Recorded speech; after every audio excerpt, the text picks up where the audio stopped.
Hi, I'm Lyndsey Hookway from the Holistic Sleep Coaching Programme, and today I want to talk a little bit about hourly wake-ups. Now, very frequent night waking in infants and children is undeniably exhausting and frustrating and stressful, and I just want to talk about some of the reasons why little ones might be waking up that frequently.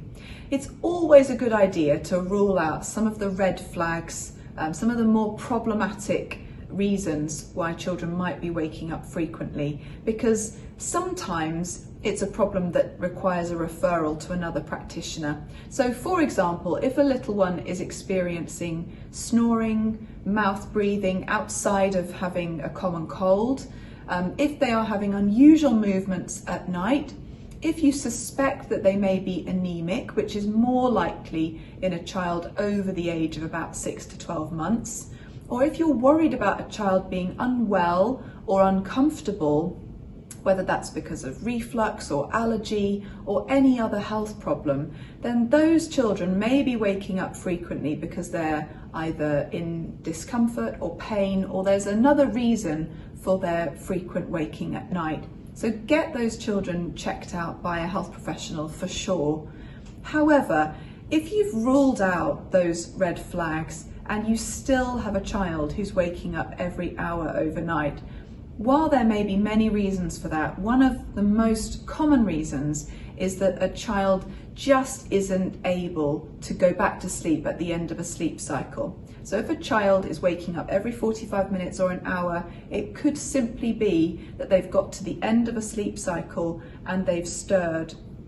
Now, back in 1979, a researcher called Thomas Anders found that at the end of a sleep cycle, infants had one of two responses. They either came to the end of that sleep cycle and looked around, sucked their fingers, shuffled about a bit and got themselves comfortable and went back to sleep, provided that they didn't have another need like hunger or cold or whatever. And those children were called the Selfsoothers because they were able to return to sleep at the end of a sleep cycle. But he also observed in normal, healthy, developing babies another group of children who got to the end of a sleep cycle and were not able to return to sleep without parental assistance. And those children were called the signallers because what they did was they called out for help from a parent. And what normally happens with those signalling babies is if you don't respond to them promptly, the cries get louder and more insistent, and children get more and more upset, stressed and dysregulated, and therefore not only do you now have to return a child to sleep, but you also have a more dysregulated child who needs more parental support to become calm enough to go to sleep. Now, it's really important therefore that we're not trying to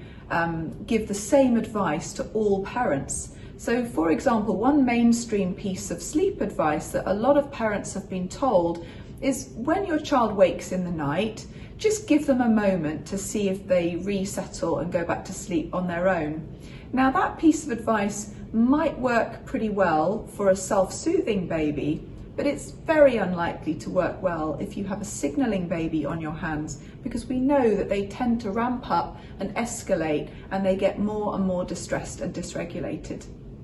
So if you have a baby who's waking up hourly, it's a really good idea to rule out some red flags. And then if you've ruled out those red flags, then what we really need to do is talk to parents about how to support their little ones overnight. And that might be keeping them closer so they can reassure them more quickly. It might be some simple sleep education about explaining the difference between self-soothing and signalling babies. Or it might be helping parents to achieve a bit more sustainability if they're finding their child's night waking pattern becoming too difficult or challenging for them. And the good news is there are so many ways of supporting a child's sleep without leaving them to cry and get upset, which will be particularly distressing if you have a signalling baby.